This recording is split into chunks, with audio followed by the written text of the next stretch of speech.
Close your eyes and imagine the smell of rain on morning earth, fresh brewed chai, blooming peonies in a well-tended garden. Can you see it? Almost taste it? We use our senses to create home, the place where we feel joy and belonging. In life's journey, what we think of as our home evolves. We build new homes from our dreams, sacrifices, and journeys of miles and years. And for Indianapolis immigrants, home goes by many names. I'm Erica Irish, and in this podcast by the Indianapolis Public Library, we're learning what home means to Indy's immigrant community. Through their diverse lived experiences, we'll see how, rather than exchanging an old home for a new one, immigrants create a powerful new idea, that home is so much more than a place. Well, hello, listeners. Welcome back to our podcast, More Than a Place.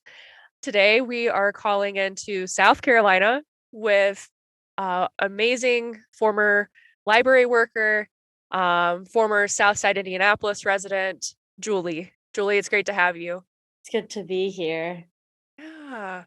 So, Jully, who are you today in January, almost February of 2023? What do you do? So right now I'm in South Carolina. I moved here after I got married in Indianapolis. So I grew up in Indianapolis and then moved to South Carolina for school, for university, and then I got married and then moved here permanently. And I'm right now a clinical treatment provider. It's basically a child therapist. So I work at a therapeutic childcare. That's awesome. What brought you into that line of work? What inspired you? I've always liked children, and I thought I wanted to be a teacher, but I realized I liked their mental health issues a lot more. Like I like working with that, and I like focusing on that instead of teaching academics. So yeah. It's amazing. And congratulations on getting married and moving to a new part of the country. Those are big steps, but I'm glad it was good for you. So Jully, you grew up in Indianapolis, as you said. I read you grew up on the South Side, where I also happened to grow up. Yeah. Tell me about when you arrived. I apologize. I don't know if you arrived. Did you move to South Indianapolis? So it's kind of crazy. When I say I grew up in Indianapolis, I spent my high school year there. So I'm an immigrant from Burma, Myanmar now, and I came into the States in 2008, and we actually first got to South Carolina because my uncle was here, where I live right now, actually. And then there was just better opportunities and more jobs for my parents to do in Indianapolis. And I don't know if you know this, but in Southside Indianapolis, there's a huge population of refugee. And we tend to just go towards each other and just I guess grow in one community so we can help each other out. We can ask for help easier. So that's why my family moved to Indianapolis. And then ever since then, Indianapolis was my home for a while. And then now I'm back in Greenville. And how old were you in 2008 when you first moved to Southside? So in 2008, I was actually in Greenville, South Carolina. And then my high school year, freshman year in high school, we moved to Southside Indianapolis. Yeah. Mm-hmm. What high school did you go to? I went to Perry Meridian High School. Yeah. It was really different because when we first got to the States, I didn't really know any other Burmese kids, I guess, because I had my uncle's family, but we were family. And the school I went to, the school I grew up in, I was the only Asian because I am in the South. Moving to Indianapolis and seeing a lot of Burmese kids and a lot of Chin kids, it was just, yeah, it was a very fun experience for me. Love it.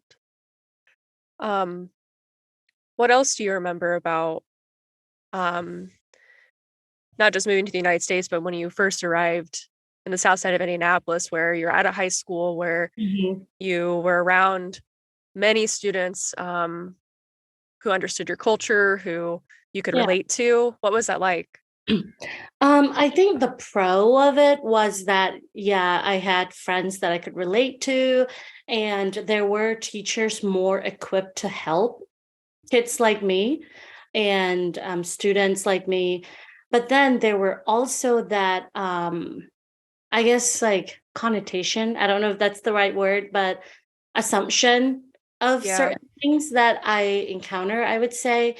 Um, like when I first enrolled in the high school, the interpreter at the time, who is also a Chin person like I am, he assumed that my schedule was wrong because most of my classes were honor and in AP classes. Oh.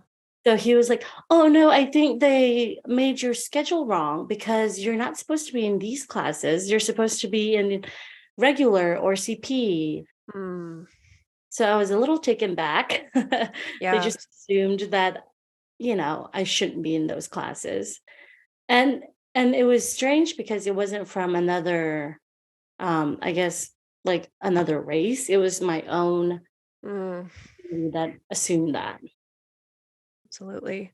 Yeah. But I also remembered seeing a lot of business with Burmese letters on them and Yeah.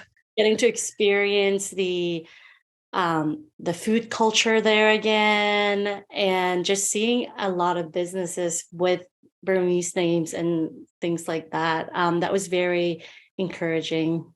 Absolutely. Yeah. The South Side's really been a hub for that for Yeah, several years now. Yeah. Do you have a favorite restaurant or location you'd like to go to? I think I'm trying to think. Oh, we usually go to Kimu restaurant. It's Yeah, I love right Kimu. yeah, it's right Yeah, by the mall. by Yats and the mattress store, right Yes, by the mall. Yeah, yeah, yeah, in that little circle. yeah, it's lovely. Um, Julie, speaking, so you mentioned assumptions, Hmm. and the last story you told about first enrolling at Perry. Um, I don't want to assume that listeners, understand the geopolitics and the implications of everything that has affected Myanmar slash Burma, Yeah. formerly Burma. And you identified as Chen. Can you explain to listeners who don't know what that means, Yes. what that So, identity is to you? yeah, the country itself is called Myanmar.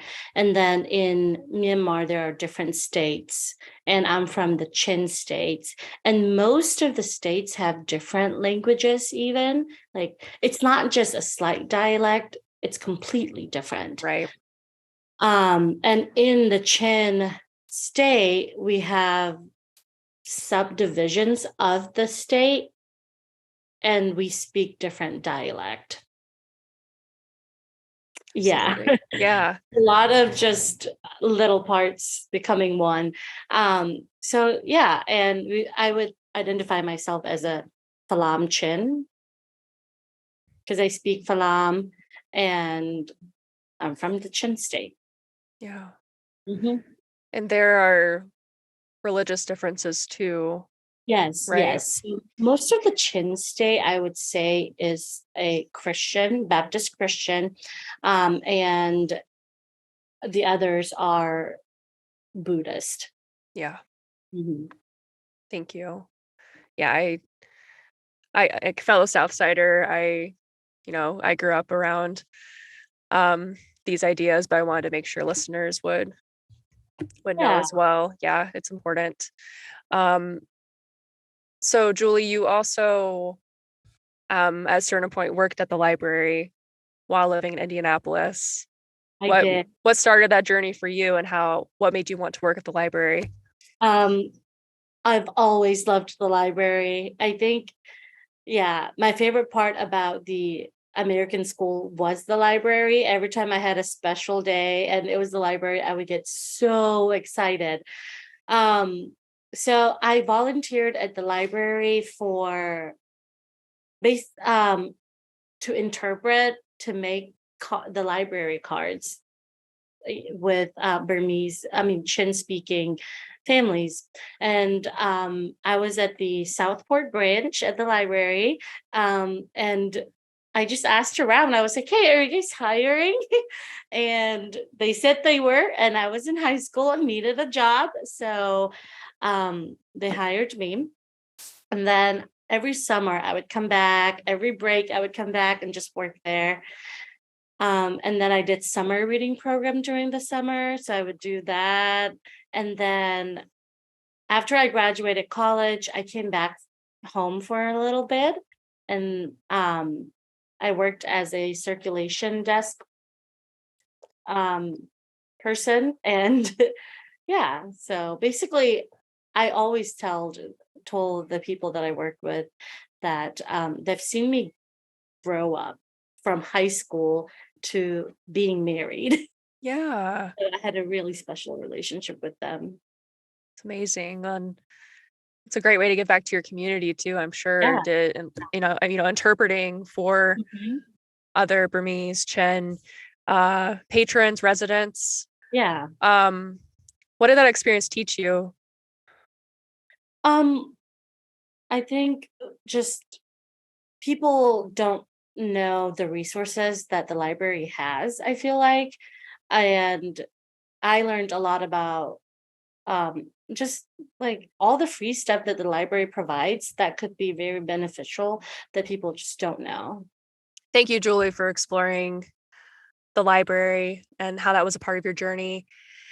I'd love to talk about now what home means for you. That's the big idea of our show, and we asked all of our guests these kinds of questions because home is a very complicated idea, right? People live in different places, but home is not necessarily an individual place in your Yeah. life.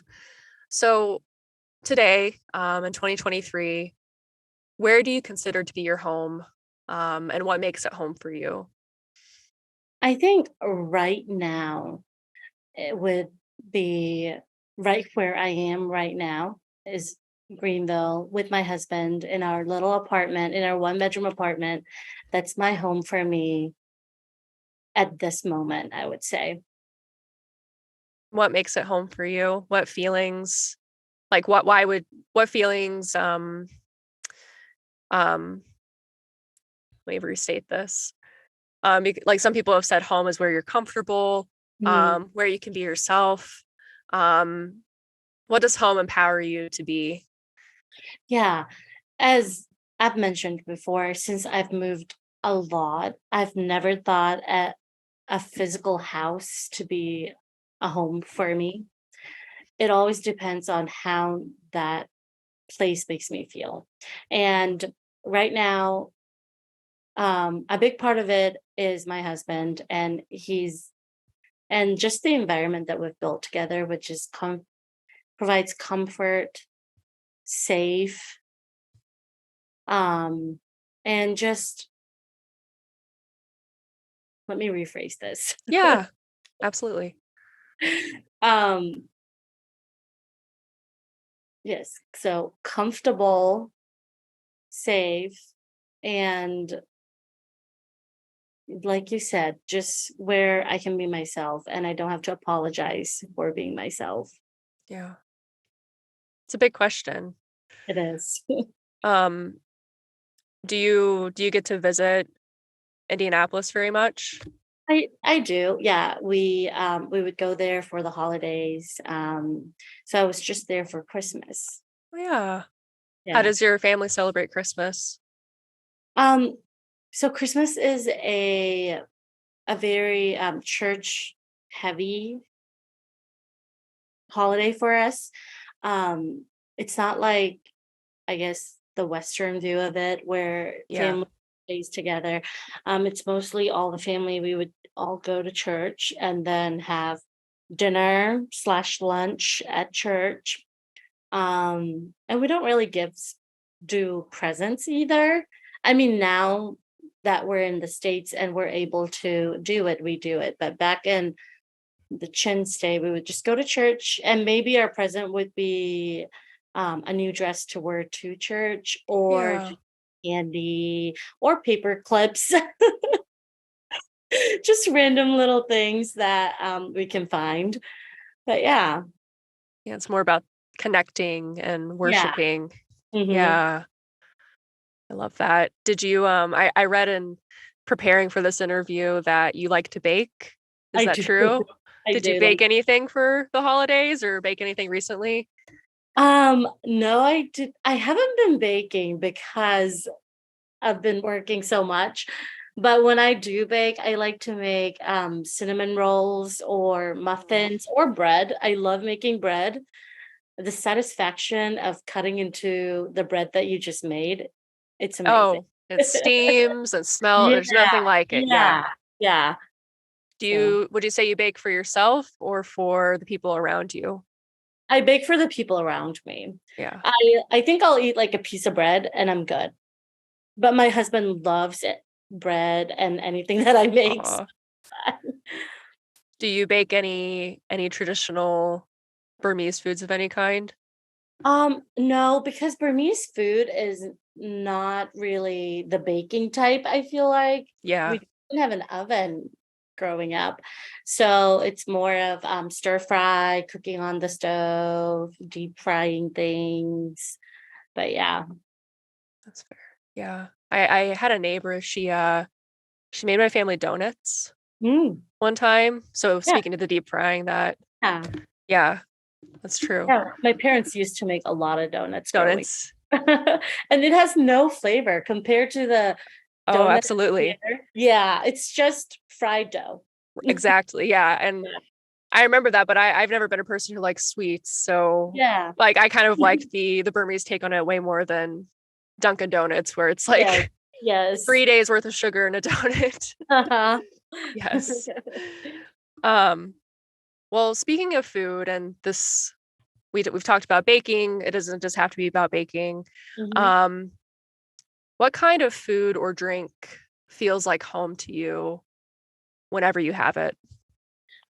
Anything warm, like a bowl of warm soup or a cup of tea, a cup of hot coffee. I always joke that I always joke with my husband that because my husband, he's fine just eating a bowl of salad or a sandwich for a meal, but I have to have a warm meal. It doesn't matter what time of the day it is. Lunch, it has to be warm. Everything has to be warm. So I guess like a warm meal. I especially love this dish called we call it sampiu. It's basically rice porridge cooked with chicken broth and a little bit of oil on top. And it's very brothy, and that is just, it reminds me of my mom every time I eat it. Oh, cozy. That's what Mm-hmm. it sounds like. Yeah. Would your mom make it regularly or for any special occasion? Anytime we Anytime. ask for it. I love it. Yeah.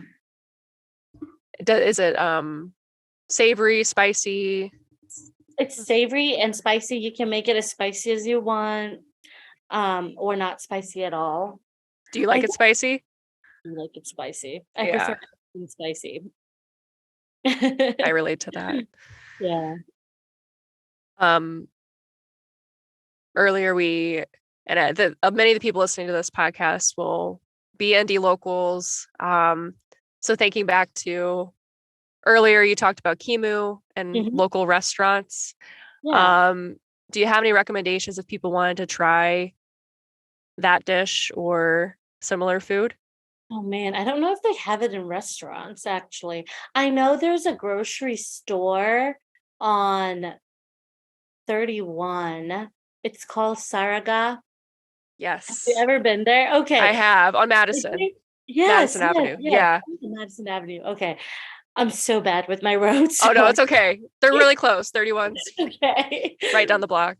Yeah. And I think on Saturdays they sell sampio. And their restaurant? There's this little food court by where they have the meat and stuff. Yeah, yeah. Yeah. Anyone that wants to try it, go ahead. Yeah. Try a delicious meal. Yeah. Buy some food. Yeah. Chen Brothers is right next door too. So try some food there. I love it.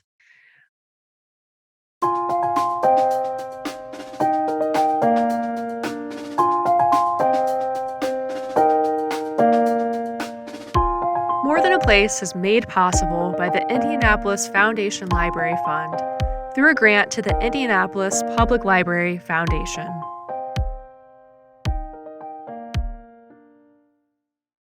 What smells remind you of home? Oh man. That's a really hard question. Do you want to think about it and we can come back? Yeah, I'll think about it. Okay. It's an interesting one, and I've heard so many different things. Like some people say fresh rain, jasmine trees was an answer.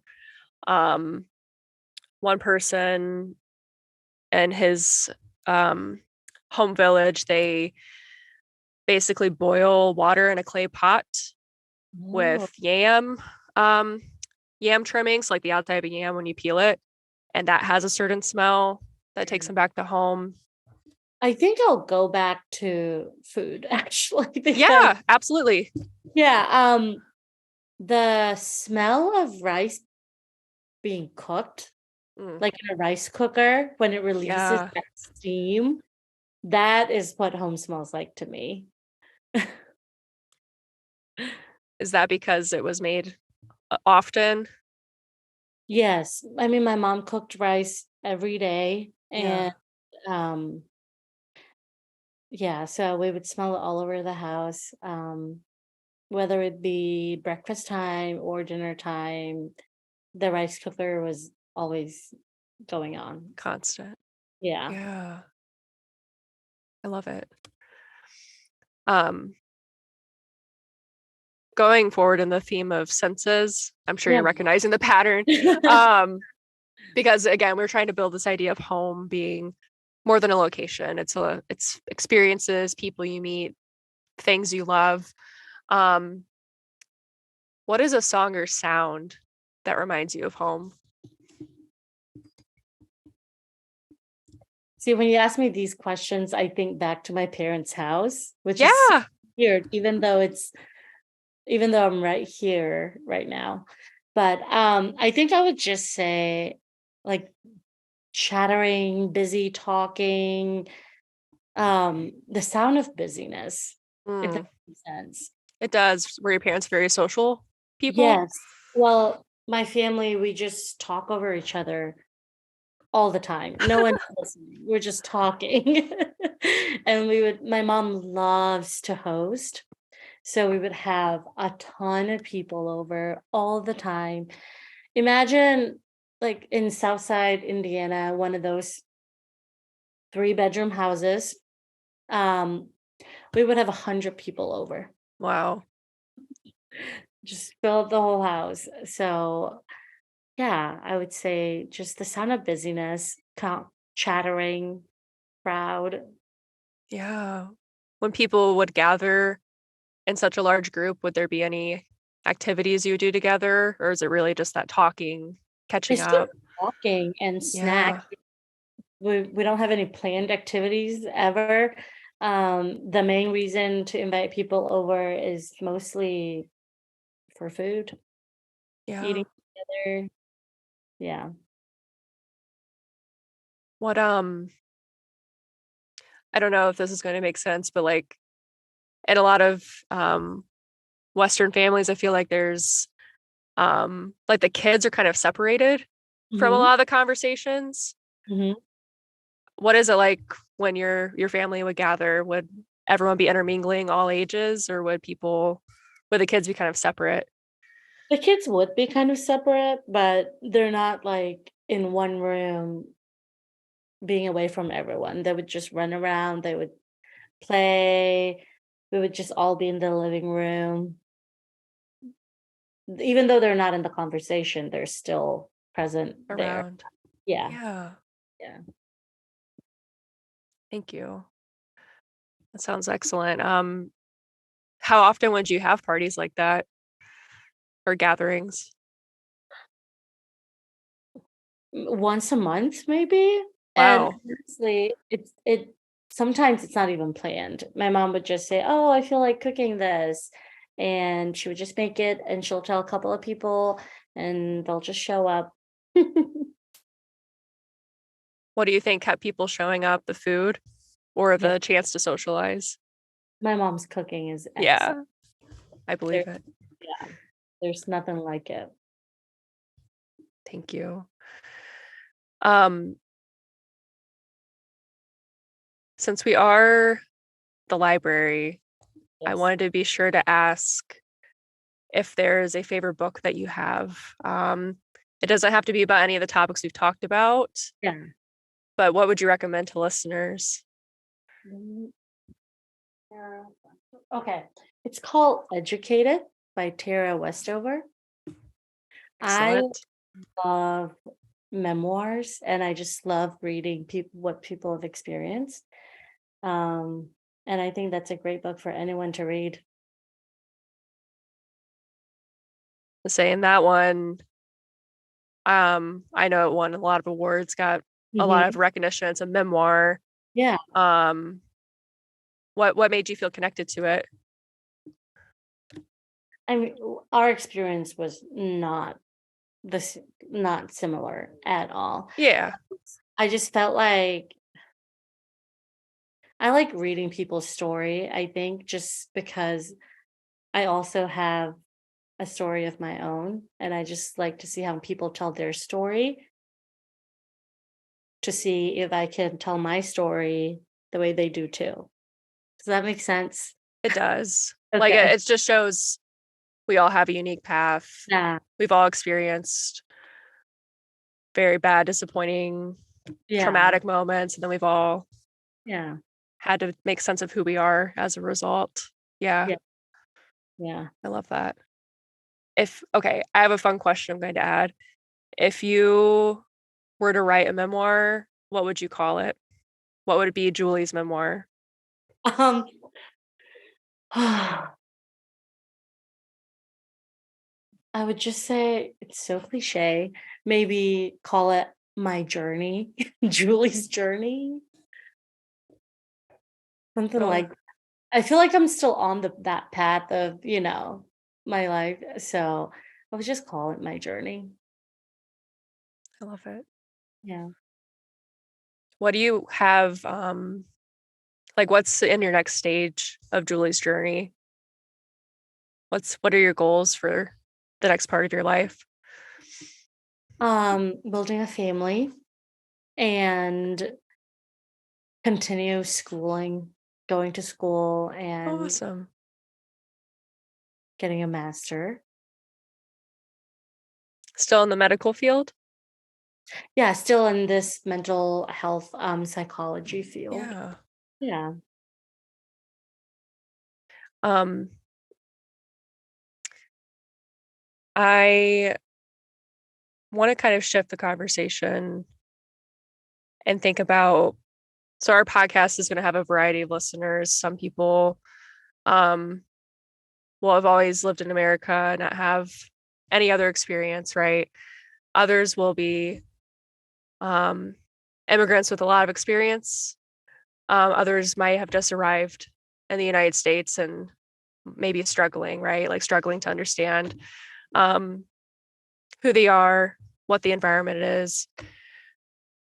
I wanted to see if you have any advice for immigrants who have just arrived in the United States.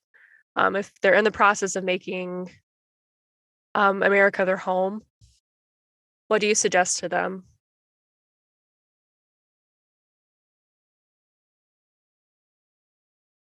Um just just that it gets better every day. Because right now it feels like you're not where you want to be, and it gets frustrated and it's confusing. It gets better every day, and you don't have to compare yourself to the people around you, because your journey right now and your path right now is different from the people around you. Mm. Yeah. I think that was something that I struggled with coming in, because I looked around and there were some people who's already gotten a really nice car or has a house, and my family and we had to start all over again. Mm. My parents had $200 in their bank account, and we had to start all over again. And my mom would always say, because I was also comparing myself to other Chin refugees that lived here for a long time, and my mom would always say, remember that they've had a head start and we're just starting right, you know. So yeah, don't compare yourself to other people, it gets better. Mm. Yeah. You run your own race. Yeah. It's yeah, that's really important. I appreciate you opening up about like the challenges that's very extreme, like having to Yeah.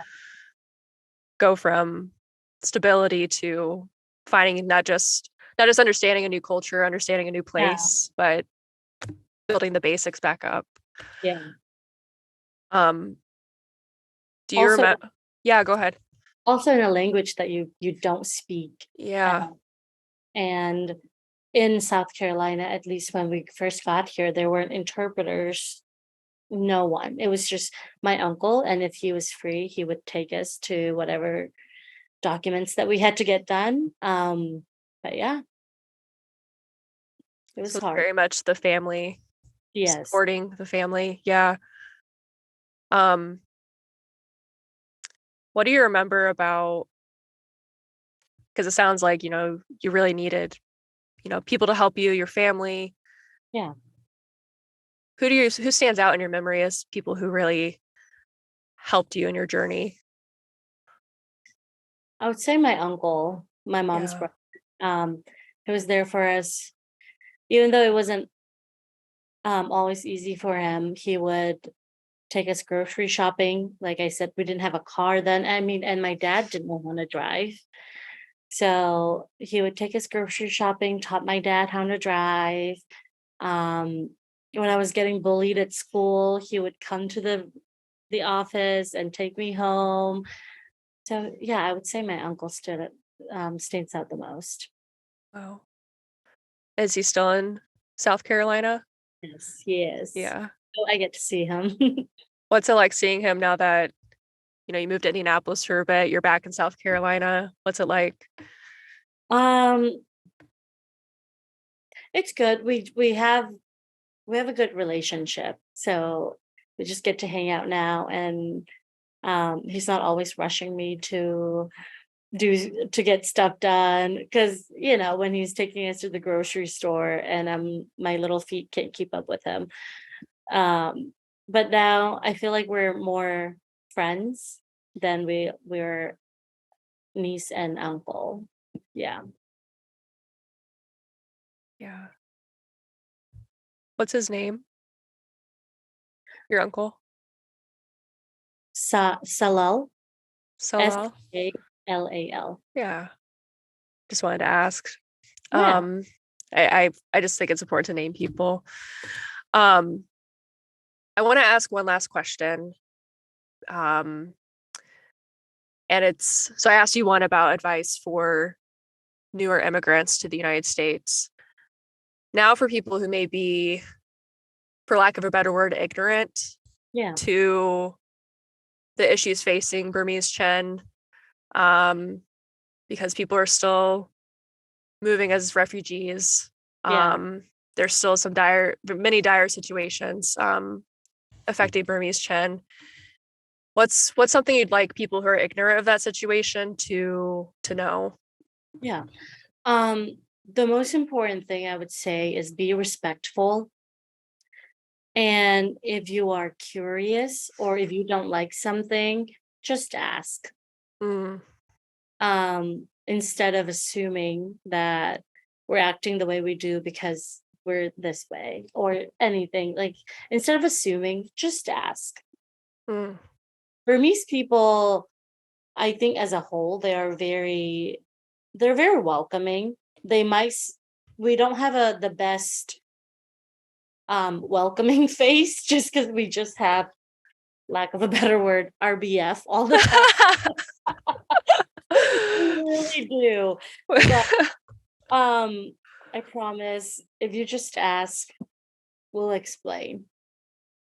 Mm, Yeah. And I think that goes with anyone too. Like, if I had a question about anyone, I would just ask instead of assuming yeah. something from them. Yeah. Create a relationship. Yeah. Yeah. Well, and I definitely want to provide links to the many organizations on the South Side too that are actively doing a lot of work around education. I know Yeah. BACI, Burmese American, Chin. I'll double check that, but BACI is what I know them as. Yeah. Do you recommend any resources like that people can get connected to? Yeah, and also Luna Language Services, they Yeah. provide a lot of articles for people to read. I think those two are probably the most out there. And also we have CCI, Chin Community of Indiana. Yes. They have an office on Madison, I think. So if anyone has a question, ask. Yeah. Yeah. There are people out there who, Yep. yeah. Well, thank you, Jully, for, again, revisiting your journey, opening up about what you've experienced. Thank you so much for having me. Yeah, I always. love talking about my path and my journey.